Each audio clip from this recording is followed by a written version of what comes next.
먹고 싶은 거 먹으면서도 살 빼는 방법, 의지박약이었던 제가 뚱뚱해서 통통, 그리고 어떻게 마름까지 될 수 있었는지 모두 알려드리겠습니다. 오늘은 모태 뚱뚱이었던 제가 25kg를 어떻게 감량했는지 가지고 왔는데요. 저는 배고프면 극도로 예민해져서 시기를 막 극단적으로 제한하지 못하거든요. 그래서 정말 수많은 시행착오 끝에 잘 먹으면서도 쉽게 살을 빼는 방법을 알아냈습니다. 오늘 제가 알려드린 대로 한다면 살이 쉽게 빠지는 건 물론이고요. 먹어도 살이 안 찐다는 게 이런 거구나 하는 체질로 바뀐 걸 느끼실 수 있으실 거예요. 이렇게 했는데도 살이 안 빠진다? 이러면 정말 건강에 문제가 있을 수도 있는 거거든요. 그 정도로 뭔가 달라도 다른 다이어트 방법 딱 3가지를 소개해 드릴 거니까요. 그러면 바로 시작해 볼게요. 다이어트를 하는 데 있어서 가장 중요한 시기, 제가 구체적으로 어떻게 했는지 하나씩 알려드릴게요. 우선 다이어트를 할 때 1일 5식을 하는 습관을 들이시면 좋은데요. 이거는 제가 매 다이어트 영상마다 강조를 해서 말씀드리는 부분인데요. 이렇게 한 번 더 말씀드리는 부분은 정말 중요하기 때문입니다. 여러분, 저는 이 1일 5식을 하는 습관이 체중 감량은 물론이고 궁극적으로 살이 안 찌는 체질로 만들어주는 핵심적인 요소라고 생각을 하거든요. 이렇게 자주 소식을 하게 되면 우리 몸은 에너지를 잘 쓰는 상태로 바뀌어요. 한마디로 몸 자체의 연비가 굉장히 좋아지는 거죠. 그리고 이렇게 소량씩 자주 먹는 습관을 들이면 허기짐이 줄어들면서 폭식을 미연에 방지할 수 있거든요. 저는 다이어트를 실패하는 가장 큰 이유 중에 하나가 바로 몰아서 먹는 습관, 즉 폭식이라고 생각을 하는데요. 아침, 점심에는 기껏 클린하게 샐러드를 먹어놓고 저녁에 몰아서 먹은 경험을 해본 분들은 아실 거예요. 내가 아침, 점심에 아무리 살 안 찌는 음식을 먹었다고 하더라도 저녁에 폭식을 하면 절대 살이 안 빠진다는 거. 저는 지금은 기본적으로 음식량 조절에 굉장히 능숙한 사람이에요. 아무리 제가 좋아하는 음식이 눈앞에 있어도 배가 부르면 숟가락을 내려놓는 게 저한테는 어려운 일이 아니거든요. 그런데 이런 저조차도 1일 5식을 하지 않으면 허기짐이 너무 느껴져서 음식량을 컨트롤하지 못하고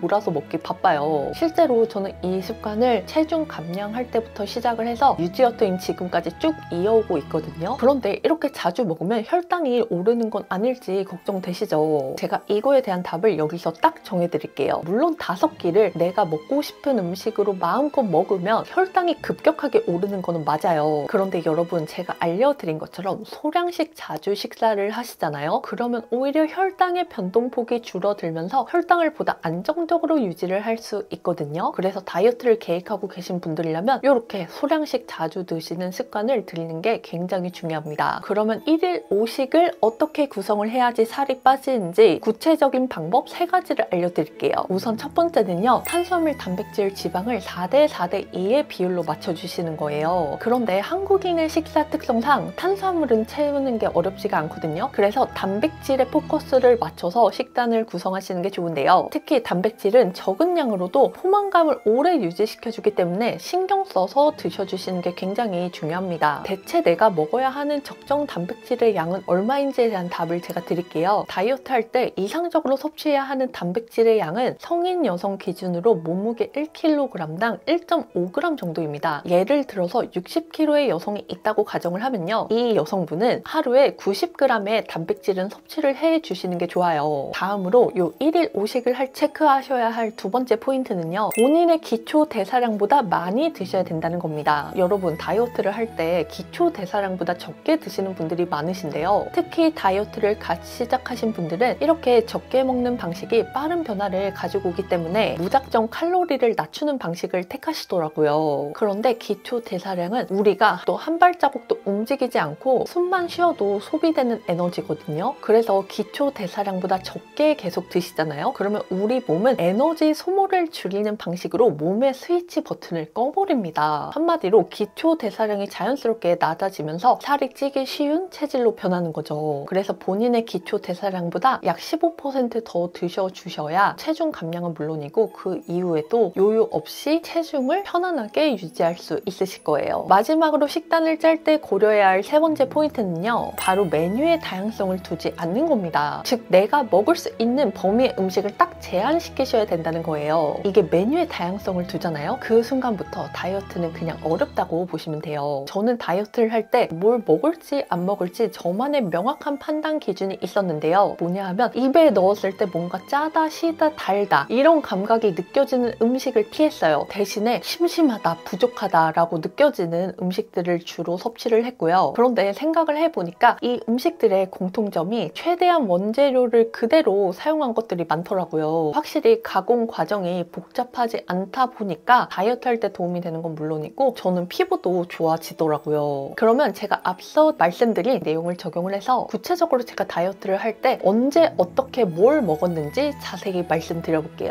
우선 저는 당시에 78kg, 그러니까 80kg에 가까웠기 때문에 하루에 섭취하는 단백질의 양을 120g으로 제한을 했고요. 또 당시 제 기초 대사량은 1400칼로리가량 됐기 때문에 하루에 총 섭취하는 칼로리를 1600 이하로 제한을 했습니다. 먼저 저는 첫 끼를 7시에 시작을 했는데요. 이때는 호밀빵 2조각에 가염버터 소량, 그리고 착즙한 당근이라든지 케일 주스를 주로 섭취를 했고요. 그리고 아침을 먹은 한 3시간 뒤쯤에는 프로틴 쿠키를 먹어서 단백질을 보충해줬습니다. 그리고 점심 메뉴로는 저는 주로 한식, 회덮밥이라든지 육회 비빔밥, 그리고 생선구이와 같은 한식을 주로 선택을 했고요. 참고로 이때 밥은 한 공기를 다 먹지 않고 3분의 2 공기만 딱 먹어줬습니다. 그리고 3시간 정도 지난 뒤에 프로틴 어묵이라든지 계란 2알을 섭취를 해주고요. 마지막으로 저녁에는 현미밥 반 공기에 나물 두부, 그리고 신선한 야채라든지 육류를 주로 섭취를 해줬어요. 여기서 또 한 가지 중요한 포인트를 말씀드리자면 다이어트를 할 때는 식이섬유랑 유산균은 챙겨 드시는 게 좋은데요. 이 두 개를 챙겨서 먹어주면 확실히 배변 활동이 원활해져서 정체기 없이 수월하게 감량을 할 수 있거든요. 그래서 식이섬유랑 유산균은 꼭 신경 써서 드시는 걸 추천드릴게요. 다음은 운동입니다. 물론 운동을 하지 않고 식이를 조절하는 것만으로도 살은 뺄 수 있어요. 그런데 단순히 체중 감량이 목표가 아니라 그 이후에도 요요 없이 유지하고 싶으신 분들, 그리고 몸매의 라인감을 중요하게 생각하시는 분들이라면 운동은 선택이 아닌 필수인데요. 저는 체중 감량을 할 때 무산소 30분 그리고 유산소 20분 조합으로 해서 1시간 이내에 운동을 끝냈습니다. 이렇게 무산소 운동을 한 다음에 유산소 운동을 진행하게 되면 체지방 감량 속도가 훨씬 빨라지거든요. 무산소는 많이들 아시는 스쿼트라든지 데드리프트, 그리고 런지 위주로 프로그램을 짰고요. 그 다음에 유산소를 할 때는 고강도 인터벌 트레이닝을 해줬는데요. 그런데 저는 개인적으로 실내에서 유산소를 하는 게 답답해서 외부에서 유산소는 진행을 해줬거든요. 어떻게 했냐면 양쪽 다리에 모래 주머니를 차고 학교 운동장을 한 바퀴 빠르게 뛰었다가 다음 바퀴는 속도를 낮춰서 빠르게 걷는 경보로, 그리고 마지막 바퀴는 천천히 걷는 식으로 해서 총 6사이클을 돌렸습니다. 이렇게 유산소를 해주니까 정말 체중이 빠르게 감량이 되더라고요. 그래서 나는 운동을 어떻게 해야 될지 감이 안 잡힌다 하시는 분들은 오늘 제가 알려드린 방식 그대로 해보세요. 다음으로 생활습관 중에서는 딱 한 가지만 기억을 해주시면 됩니다. 실생활 내에서 활동량을 자연스럽게 늘려주시는 건데요. 여러분 먼저 이 표를 한번 보실게요. 이 표는 우리 신체가 하루 동안 에너지를 어떻게 소비하고 있는지 보여주고 있는데요. 여기서 이 하늘색 영역이 우리가 평소 생활을 하면서 소모되는 에너지의 양이거든요. 꽤 많은 부분을 차지하죠. 그래서 앞서 말씀드린 것처럼 식단이랑 운동도 중요하지만 일상생활에서 에너지 소모를 증가시켜주면 보다 수월하고 빠르게 체중 감량을 할 수가 있습니다. 저는 실제로 다이어트 할 때부터 지금까지 정말 부지런히 많이 움직이고 있는데요. 어떻게 하냐면요. 예를 들어서 버스가 5분 뒤에 온다고 하면 다음 정거장까지 걸어가기도 하고요. 그리고 지하철을 탈 때도 에스컬레이터 대신에 계단으로 올라가는 식으로 해서 실생활 내에서 최대한 많은 움직임을 만들어내려고 하는 편이에요. 여러분 하루에 10분만 움직여도 1년이면 60시간, 그리고 20분만 움직여도 1년이면 120시간이거든요. 내가 별거 아니라고 생각했던 이 습관들이 결코 무시할 게 아니라는 거죠. 그리고 이렇게 틈새 시간을 잘 활용만 한다면 제가 일부러 자투리 시간을 낼 필요가 없잖아요. 그래서 평소 실생활 중에서 이런 가벼운 움직임을 많이 하시는 걸 추천드립니다. 여러분 오늘은 제가 몸무게를 25kg 감량할 수 있었던 방법을 모두 다 알려드렸는데요. 사실 요요를 생각하지 않고 빠르게 살을 빼는 거는 며칠 바짝 굶는 것만으로도 가능하잖아요. 그래서 저는 살을 단순히 빼는 게 아니라 뺀 이후에 얼마 동안 오래 유지를 하는지를 다이어트 성공의 척도로 보거든요. 그런데 전 2011년 말에 감량을 한 이후로 유지어터로 15년가량 굉장히 잘 유지를 하고 있거든요. 그래서 제가 알려드린 대로만 하신다면 막 혹독하게 굶거나 운동을 막 2-3시간 하지 않아도 수월하게 살을 빼실 수 있습니다. 있으실 거예요. 다이어트 관련해서 궁금한 점이라든지 제가 이런 컨텐츠를 만들어줬으면 좋겠다 하는 것들 아래 댓글로 남겨주시면 참고하도록 하겠습니다. 그리고 제가 제 인스타그램 계정에서 운동 일지를 일주일에 4-5번씩 올리고 있거든요. 그래서 나는 운동할 동기부여, 모티베이션이 뿜뿜했으면 좋겠다 하시는 분들은 제 인스타도 팔로잉 해주시고요. 오늘 영상도 끝까지 봐주셔서 진심으로 감사드리고 이번 컨텐츠가 도움이 되셨다면 좋아요와 구독, 알림 설정 잊지 마시고요. 저는 다음번에 또 다른 유용한 컨텐츠로 돌아올게요. 그럼 안녕!